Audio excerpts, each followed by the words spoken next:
Bonjour, bem-vindos a mais uma temporada do Blendcast. Hoje meu convidado é um grande nome do street art. Senk é também o curador de nosso festival de grafite, que vai acontecer dia 28 de maio. Senk, muito obrigada pela presença. Eu queria que você se apresentasse um pouco para a galera do Blend, nos conta como que você passou de um ambiente rural para a SP Art. Bom dia, gente. Bom dia, Nádia. Prazer estar aqui. Olha, eu nasci em São Paulo, mas a minha família inteira paterna é de Minas Gerais. Então, na minha vida já tem um blend ali, né? Que meu pai é mineiro e minha mãe é descendente de austríaca e italiana. Uau! Então, já rolou ali, desde o início, um blend gigante, né? E eu comecei fazendo grafite com 15 anos em São Paulo. Procurava de uma forma de me expressar, tinha música atrelada a isso, eu sempre adorei música, então sempre tive ali com a arte um Tem pouquinho. uma banda aí que te influenciou? Olha, teve muitas, acho que mais rock e MPB, assim, me influenciaram bastante, assim. Então eu vou de Paralamas a Caetano Veloso, bem fácil, assim. Mas tive muita influência, por incrível que pareça, do sertanejo também. Meu pai ali veio de Minas, então ele sempre cantou, sempre tocou violão, então eu comecei a entrar na arte a partir do meu pai ali, que eu via ele tocando violão e ficava encantado com aquilo, e aí fui buscar um pouquinho aprender isso. Mas conta seu primeiro grafo aí, foi um Meu cara que te primeiro falou: grafo "Vamos no metrô, vamos", como que Não, meu foi assim? primeiro grafite eu estava ali com 14 anos, já estava querendo me expressar de alguma determinada maneira, e eu comecei a enxergar o grafite na rua, assim, e fiquei admirado com aquilo. Então, o meu primeiro grafite foi com 15 anos, a primeira vez que eu peguei um spray foi numa casa abandonada, do lado da casa de um primo meu, Aham. e eu já tinha ali um grande amigo que era o Caligrapicho, que eu conheço há quase 20 anos, Salve e caligrafismo. e aí eu fiz um grafite com spray, assim, fiz um personagem X, e o personagem sempre teve ali, eu nunca comecei com letra, assim, eu quis mostrar alguém, eu quis Uhum. mostrar talvez um reflexo meu, hoje eu enxergo isso, e eu comecei ali com 15 anos fazendo um grafite numa parede abandonada.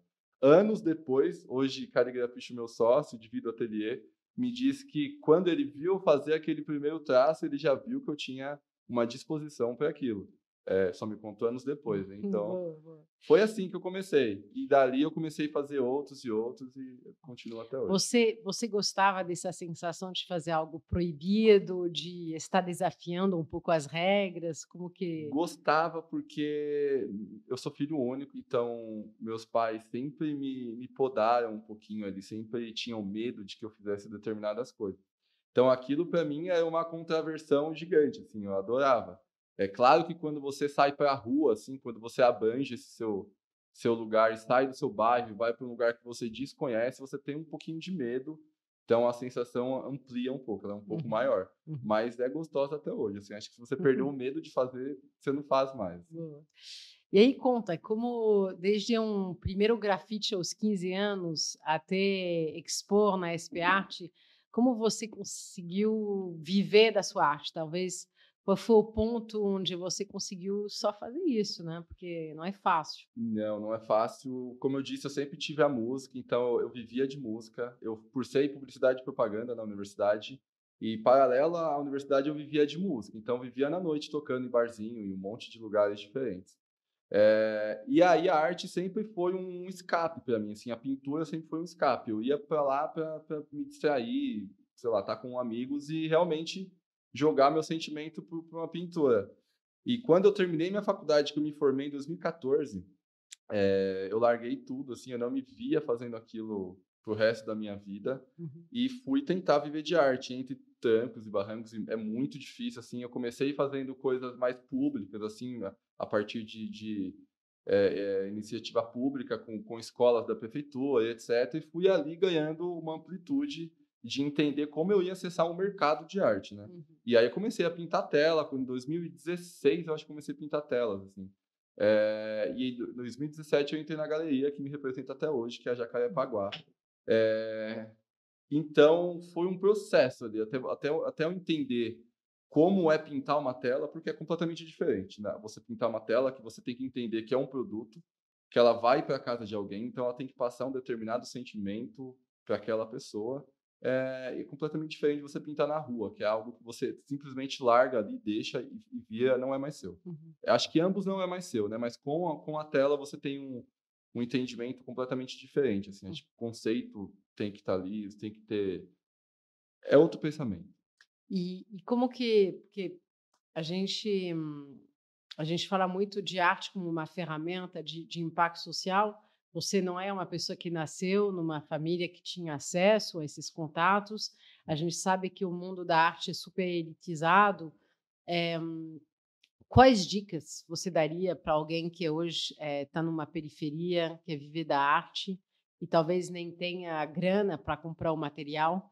Eu acho que seria muito legal você contar um pouco esse caminho das pedras. Olha, hoje em 2022, eu acho que o que amplifica gigantemente o seu trabalho são as redes sociais, é a internet, é uma ferramenta gigante. Quando eu comecei lá em 2007, não tinha muito isso. Poxa, a gente tinha a câmera que tirava foto analógica e você tinha que guardar aquilo e, e, e simplesmente você era visto por estar pintando na rua. Então, todo mundo que fazia o grafite estava andando, fazendo grafite na rua, então seu reconhecimento vinha dali. Hoje, acho que uma ferramenta gigante é as plataformas digitais e você mostrar ali o seu trabalho. Material é muito difícil. Material já é caro hoje, né? Com a alta do dólar ficou muito mais caro.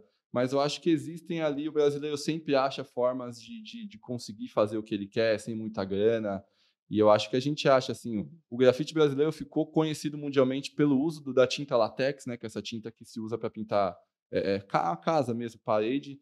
Então o brasileiro fazia muito uso e ainda faz disso, o reconhecimento veio dali com um pouco, fazer muito, né. Uhum. Então eu acho que é por esse caminho ali, assim. Boa, boa.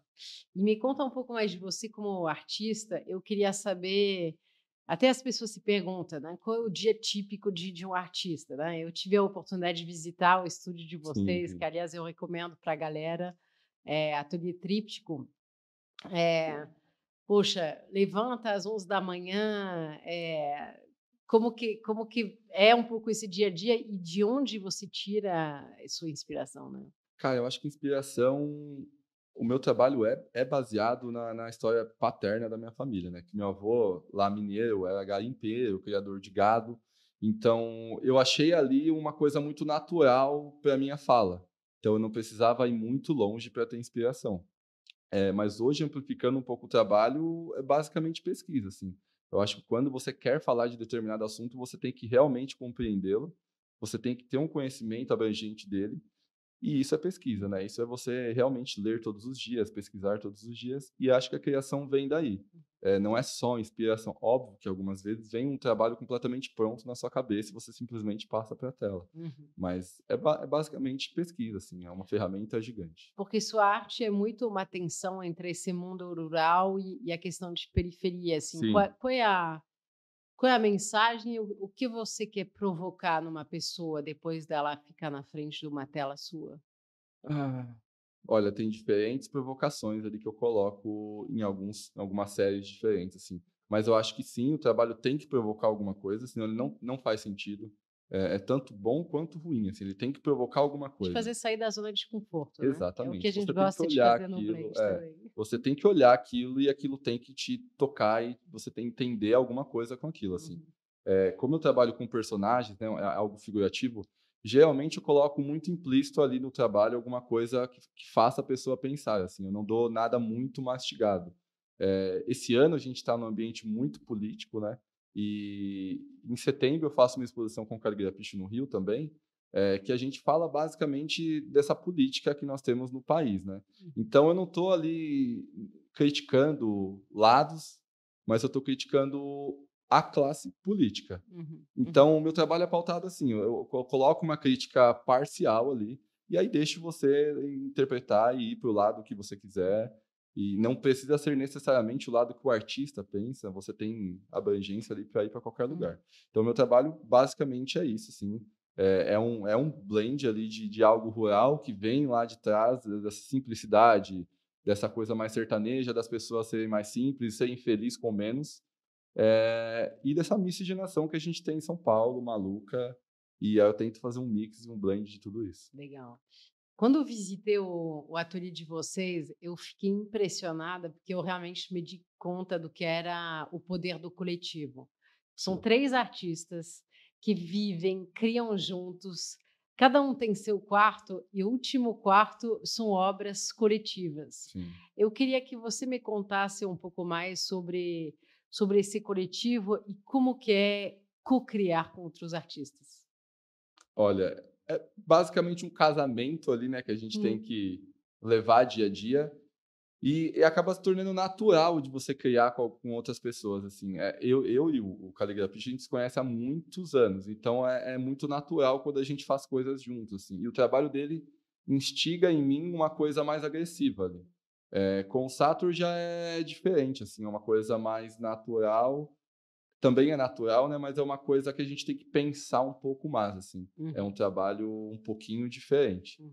E quando tá os 3 juntos, aí é uma confusão né, que são 3 cabeças pensando junto, e aí a gente tem que podar muita coisa até chegar em um consenso final e Mas que haja. concretamente como funcionam? Vocês pensam quinta às 15h, pô, agora vamos pegar uma tela em branco, você começa, depois eu vou, como que acontece esse E processo? isso é meio maluco, porque cada um tem uma zona de criação diferente, né, então Uhum, eu geralmente crio antes no papel e tenho aquela coisa mais pautada. Então, geralmente, quando a gente cria, o caligrafista começa primeiro, porque ele é um artista mais solto ali, o trabalho dele é mais ele cria na hora, e aí depois nós 2 entramos ali com umas coisas mais pautadas e com uma ideia já meio que formada do final, assim. uhum. Então, é meio que isso, assim. Agora sempre a ideia vem antes, assim, sempre a gente senta junto e tem uma conversa e fala do que a gente quer falar, do que a gente quer passar com aquele trabalho. Então essa a criação começa na conversa, assim, acho que como tudo, assim. Esse Legal. brainstorming é muito necessário em qualquer lugar. E eu queria ter uma opinião sua um pouco sobre a glamorização do street art, né, porque tem aqueles puristas que falam: "Pô, você tem que estar na rua, então quem passa para os quadros", né, agora tem marcas de luxo fazendo collab com pessoas de street art. Sim. Como que é a sua visão sobre essa evolução do mundo de street art, que também agora tá indo para NFT? Eu acho que o mundo já consome street art há muito tempo, né, desde sei lá, você pega os punks foram usados na moda, então isso já começou há muito tempo, assim. E eu acho que o street art falando de pintura, de grafite, ganhando essa ascensão que tá, eu acho que é muito necessário, eu acho que é mérito, assim, eu acho de muita gente que já abriu a porta antes, já fez muita coisa acontecer e ser visto. Então eu acho que é uma coisa natural, eu acho que ainda vai continuar assim, espero que sim, né, que a gente continue mostrando o potencial e mostrando boas criações, assim. Mas eu acho que é uma ferramenta como outras, assim. De nomes de street art, tem algumas pessoas que te influenciarem, te inspiraram quando você começou e até hoje, talvez? Tem bastante, eu acho que brasileiro, assim, não tem como eu não falar dos Gêmeos, óbvio, mas eu acho que o Herbert Baglioni é uma grande influência para mim como artista e como desenhista, assim, como pensamento, assim. Mas tem bastante gente, assim, mas eu busco influências mais contemporâneas, assim, Uhum, mais pitorescas, assim. Eu acho que o meu trabalho pauta mais naquilo. Eu acho legal. que se a gente pesquisar muito esses outros caras que são um pouco mais novos, né, eu acho que o trabalho acaba sendo um pouco parecido. Então não é o que eu quero, então eu busco um pouquinho lá atrás. Legal. Eu queria a gente falar agora do Festival de Grafite, né, que é uma Legal, vamos. que é uma iniciativa do Blend. Tudo começou com o Emerson, né, que é um Sim, ex-detento, e ele leu mais de 100 livros na prisão. O livro que mais impactou ele é um livro sobre psicologia das cores, porque as sim. cores mudam as Eva Ela, né. emoções.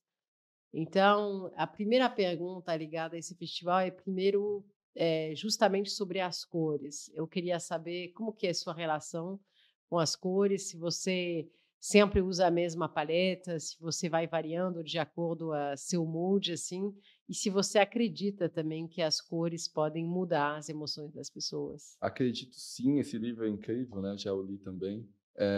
E sim, acho que o artista ele deve é extremamente necessário ele saber o que cada cor que ele está colocando ali provoca nas pessoas, né, porque como eu falei antes, quando você vende um trabalho, você está influenciando ali o cliente que está comprando Uhum.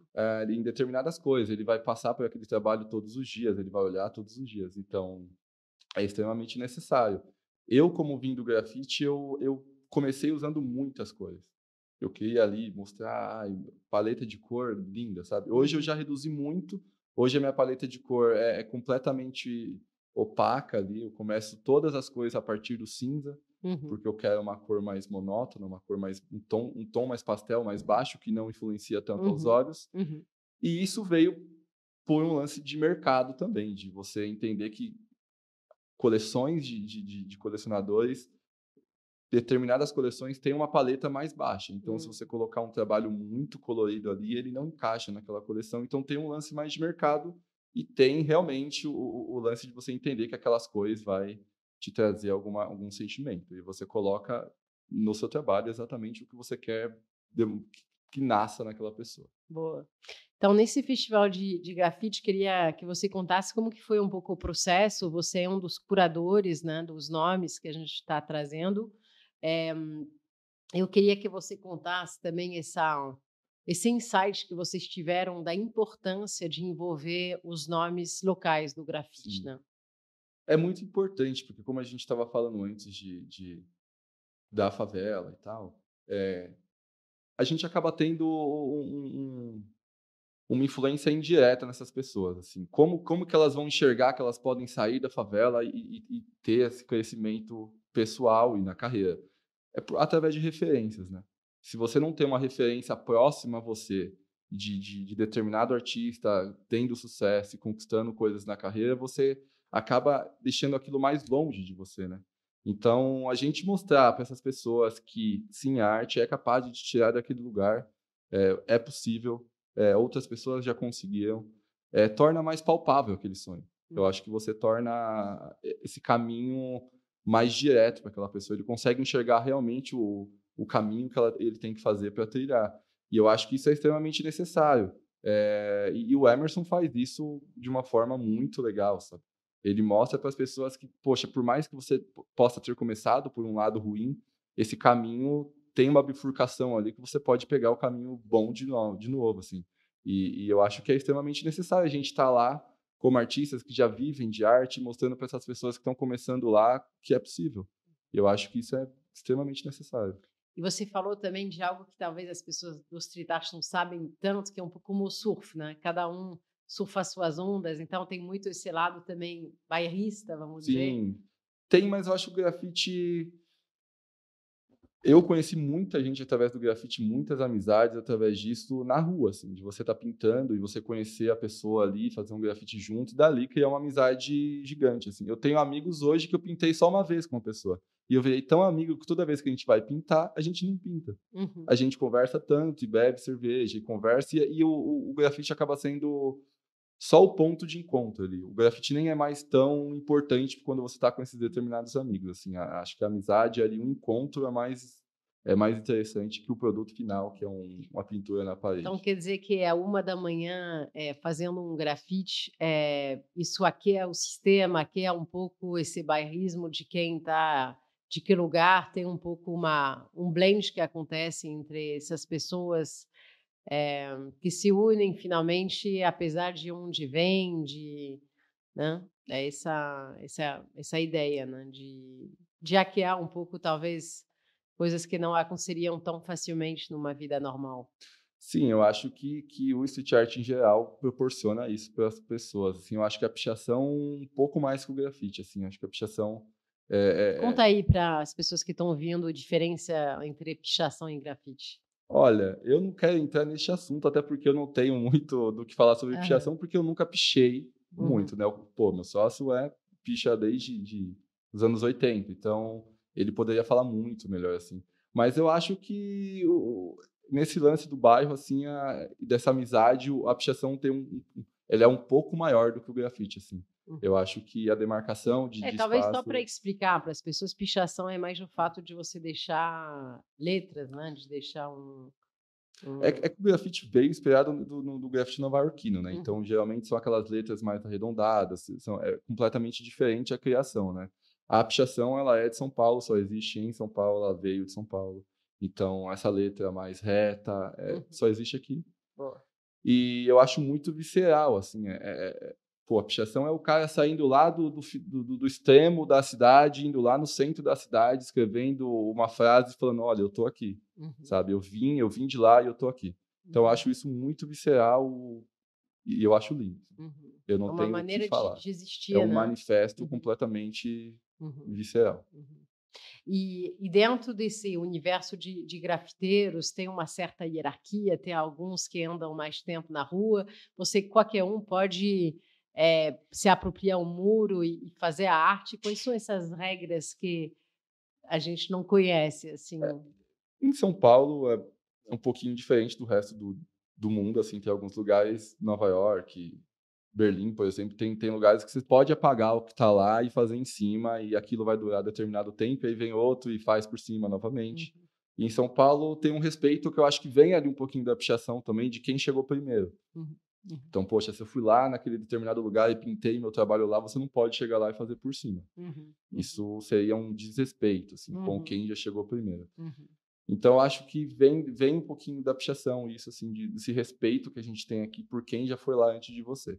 E aí eu legal. acho que a hierarquia vem nesse sentido, assim. Agora, de outras formas, acho que não, assim. Eu acho que Uhum, a cidade está aí para quem quiser chegar e pintar e boa, conhecê-la um pouquinho melhor, né? Porque você vai boa. andando por ela, então você conhece ela através do grafite mesmo. Boa. Sam, queria, para terminar, você me contar um pouco dos seus projetos futuros, né? Eu acho que você tem essa ideia de se expandir um pouco fora do Brasil. Sim, eu tô agora indo para Nova York estudar um pouco, vou estudar meu inglês que está pouquinho defasado, então fico lá uns 3 meses e quero pintar lá, tenho projetos lá para fazer. Tenho essa exposição em setembro com Caligrafite, então retorno no final de agosto ali, e nós já temos uma exposição montada que vai ser durante a Art Rio, no escritório de arte carioca que chama Marta Pagi. Então, a gente já tem algumas coisas esquematizadas e tem alguns projetos que eu não posso falar muito que, São né, segredos. são nos segredos ali, mas Boa. tem grandes chances de acontecer coisas legais esse ano.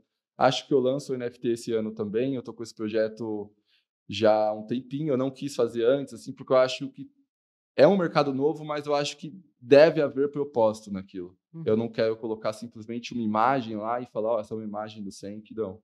Eu acho que tem que ter um propósito por trás, assim como tudo que eu faço. Tem que ter uma construção e uma história e do porquê você fez e para quem você fez. uhum. Então, tem coisas novas aí esse ano. Eu tô bem ansioso para acontecer Boa. tudo. Algumas perguntas para o final. Quando criei o Blend, eu realmente recrutei cada talento como se fosse montar uma festa imaginária na minha casa e que eu queria ter cada uma dessas personalidades que vem cada um de universo super diferente. Como que seria essa festa imaginária do Sen? Se você tivesse pessoas vivas ou mortas, quem você colocaria no line-up? Olha, pra mim seria meio maluco ali. Eu ia colocar gente de todos os lugares ali, sei lá, de pintura, eu colocaria Frida, talvez Amadeu Modigliani, que é meu artista predileto, estaria ali. Não sei, talvez Ayrton Senna, Cazuza, traria, sei lá, Criolo, um cara mais contemporâneo, que tem um pensamento bem legal, que tira fora da caixinha. Então, sei lá, seria pessoas diferentes, de lugares diferentes, com propósitos diferentes. Eu acho que isso é o que mais me interessa, de Perfeito. pessoas diferentes com propósitos diferentes conversando.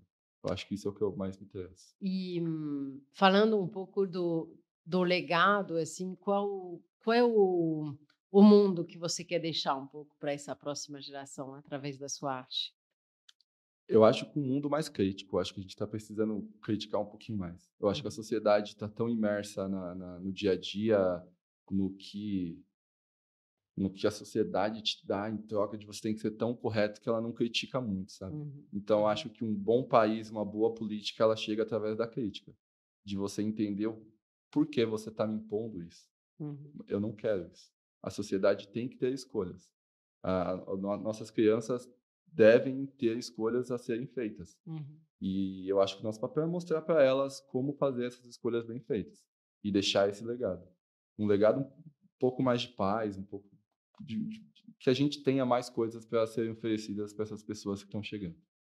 Eu acho que isso é um convite, né, para quem está nos ouvindo, de desligar o modo automático, né? Sim, Às vezes muito, dar uma pausa em nossa vida, o muito, que está fazendo, como que a gente está atuando, se relacionando. sim. E última pergunta, como que você se identifica com o Blend, assim, com esse movimento? Muito, porque como você disse, é um mix de um monte de pessoas ali que somam no final, né. Então eu não gosto de falar sempre com pessoas que têm um pensamento muito similar ao meu, porque você fica realmente imerso naquela sua bolha. E você furar a bolha é extremamente necessário. Então você trazer pessoas de realidade diferente, de nível social diferente, com propósitos diferentes, é muito necessário. Eu acho que você cria ali um novo. E a gente precisa muito do novo, né, a gente já está cansado e estagnado aí de ter muitas coisas iguais em nossas vidas. Então Legal. eu acho que o Blend traz isso pra gente, eu me identifico muito nesse sentido. Nossa, foi um prazer ter você como convidado hoje. A gente sempre pergunta para nossos convidados, como o Blend é um incubador de talentos, se você tem nomes de pessoas que, cara, você são pessoas que vão estourar, são talentos que a gente precisa ficar de olho. Olha, eu acho que na pintura aí já tem um pessoal estourando e fazendo um sucesso legal, sei lá, Marcela Cantuária, Maxwell Alexandre, o Bastardo, são pessoas que estão ali, são pessoas jovens que estão trazendo um novo propósito, um trabalho diferente do que já existe. E eu acho que Pamela Castro é uma amicíssima minha que está aí, meu, mostrando todo o potencial dela, acabou de entrar na Galeria Luiz Estrina, tá, sabe, fazendo um sucesso gigante. Então eu acho que tem ali grandes pessoas envolvidas no mercado de arte que estão mostrando muito para que veio. Então fazendo essa novidade chegar no mercado, assim. Eu acho que precisa muito. Boa. Merci beaucoup, obrigada a todos. Vocês podem encontrar esse episódio no YouTube, no Spotify, e eu convido vocês a nos seguir nas redes, @Blenspire, e fica a dica de hoje do Senk, desliga o modo automático, seja mais crítico. É Merci isso. Muito beaucoup. obrigado. Até mais, Tchau, gente. Tchau, obrigada. tchau.